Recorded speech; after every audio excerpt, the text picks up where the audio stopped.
नमस्कार। जिंदगी की फिलॉसफी पर आधारित एक गीत है।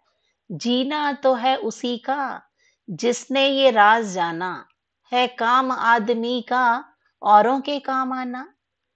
रमेश पंत गीतकार ने इस गीत को शब्दों में पिरोया और मोहम्मद रफी ने इस गीत को गाया, जो कि जिंदगी की फिलॉसफी बयां करता है। और चिंतन मनन की श्रृंखला में आज विचार मंथन का विषय रहेगा, कैसे औरों के लिए जिए। गुरु नानक देव जी ने भी कहा है कि परमात्मा ने संसार को रचा है, अपने बंदों की सहायता करने वालों से ईश्वर सदैव प्रसन्न रहता है। जब आप किसी की मदद करते हैं तो भगवान आपकी मदद करता है। हमेशा दूसरों की मदद करने के लिए आगे बढ़िए। ये गुरु नानक देव जी ने अपनी जिंदगी के दर्शन के आधार पर ऐसे वक्तव्य प्रतिपादित किए।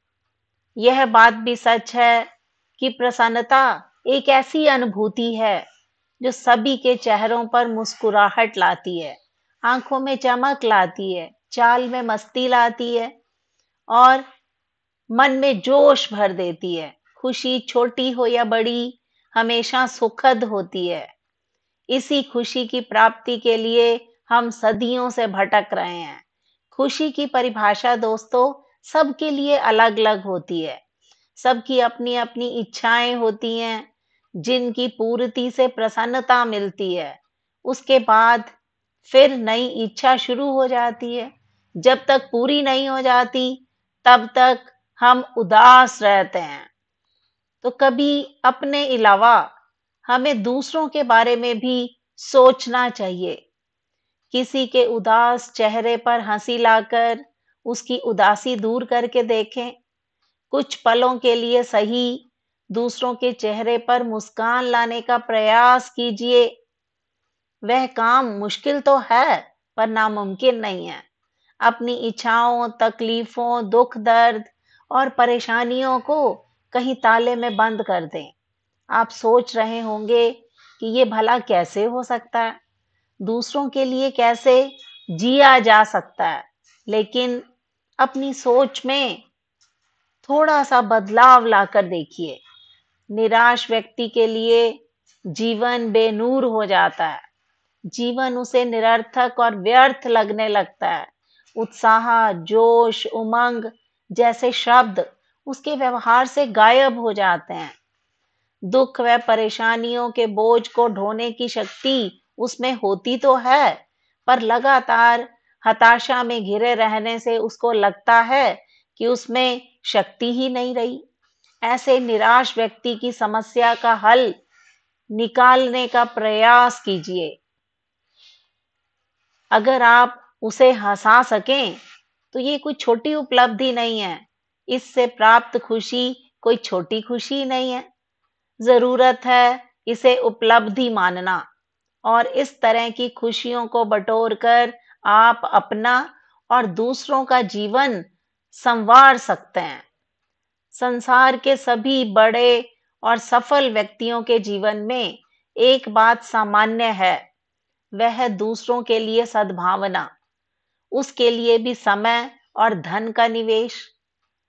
विप्रो उद्योग समूह के कर्ता धर्ता अजीम प्रेम जी, जो कि गरीबों और बच्चों के लिए कई संस्थानों का संचालन करते हैं, कंप्यूटर और सूचना प्रौद्योगिकी की दुनिया में एक छत्र राज्य करने वाले अमेरिका के कई कई संस्थानों के मालिक और खरबपति बिल गेट्स और उनकी पत्नी मेलिंडा गेट्स भी इसी तरह के कई संस्थानों के माध्यम से लोगों की दुनिया भर में मदद करते हैं।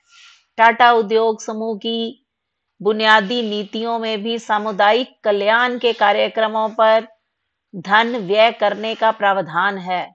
एक बहुत सी मामूली सी नौकरी से पूरी दुनिया में अपनी कामयाबी की धाक जमाने वाले और लंबी यात्रा तय करने वाले रिलायंस समूह के संस्थापक धीरू भाई अंबानी, जो कि अपने सहकर्मियों, निवेशकों और अपने उद्योगों के आसपास रहने वाले लोगों के लिए धन और समय व्यय करके उनकी समस्याओं का समाधान करते रहे।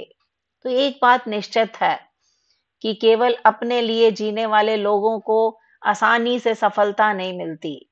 जब आप दूसरों के लिए भी अपनी सफलता और संसाधनों का उपयोग करना प्रारंभ कर देते हैं, तब आपकी सफलता दूसरों के लिए मिसाल बन जाती है। आपके जीवन में जो परेशानियां हैं, वो छोटी सी होती हैं, लेकिन वह भी चिंतित व्यक्ति के मन के एक बड़ा रूप धारण कर लेती हैं। कई बार तो केवल उनके बारे में बातचीत करने से ही हल निकल सकता है। लेकिन छोटी सी बात पर मतभेद हो जाना, संवाद विच्छेद हो जाना, ऐसे में अगर आप पहल करके आपसी तालमेल स्थापित करें, ऐसे में अगर आप पहल करके समन्वय स्थापित करें, तो आपको आत्मिक खुशी मिलेगी। ऐसा नहीं है कि दुखी और परेशान लोगों को ढूंढने सड़क पर जाना पड़ेगा, घरों में घंटी बजा बजा कर पूछना पड़ेगा।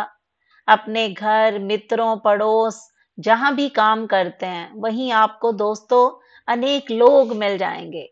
दूसरों को खुशी देने के लिए किसी डिग्री या फीस देने की आवश्यकता नहीं होती। आप स्वयं भी खुश रहें और दूसरों को भी खुश रखिए। एक दूसरे का दुख दर्द समझने, छोटी बातों से खुश रह सकने की क्षमता हम सब में प्राकृतिक रूप में होती है। इस संवेदना को हमने कृत्रिमता की दौड़ में जाकर खो दिया है। छलावे का जीवन जीने लगे हैं हम। यदि ये विचार अपने मन में किसी तरह हम जमा कर सकें कि हम दूसरों की परेशानी नहीं बढ़ाएंगे, उनकी चिंता को फिजूल कहकर हंसी में नहीं उड़ाएंगे, तो यह बात भी दोस्तों कुछ कम नहीं है। आप अपने बड़ों के मुंह से ये कहते अवश्य सुना होगा कि दिन भर में एक अच्छा काम जरूर कीजिए। और उस एक अच्छे काम की प्रतीक्षा क्यों? शायद आज जरूरत है थोड़ी सी अलग समझ की। अपने लिए तो सभी जीते हैं, क्यों ना थोड़ा सा हम दूसरों के लिए जीना सीख लें। है काम आदमी का औरों के काम आना, यही हमारी जिंदगी की फिलॉसफी है। और इसी फिलॉसफी पर चलकर, इसी दर्शन को अपनाकर हम दूसरों के लिए जीना सीख सकते हैं। आनंद का क्षण और अन्न का कण कभी मत छोड़िए। जहां मिले, जब मिले, जैसा मिले, जितना मिले, लेते रहिए। खुशी अपने आप को बदलने से मिलती है, बदला लेने में नहीं। अपनी मुस्कान का इस्तेमाल दुनिया बदलने के लिए करिए। दुनिया को अपनी मुस्कान बदलने मत दीजिए। आप भी खुश रहिए और दूसरों को भी खुश रखिए। दोस्तों, अपनी जिंदगी की फिलॉसफी बनाइए, औरों के लिए जिएं। है काम आदमी का औरों के काम आना। तो इसी दर्शन को अपने अंदर आत्मसात कीजिए। आपका जीवन बदल जाएगा, आपका दृष्टिकोण बदल जाएगा, आपकी मानसिकता बदल जाएगी और हम इसी धरती पर ही एक दूसरे की सेवा करके स्वर्ग में रहने के हकदार बन सकेंगे। धन्यवाद।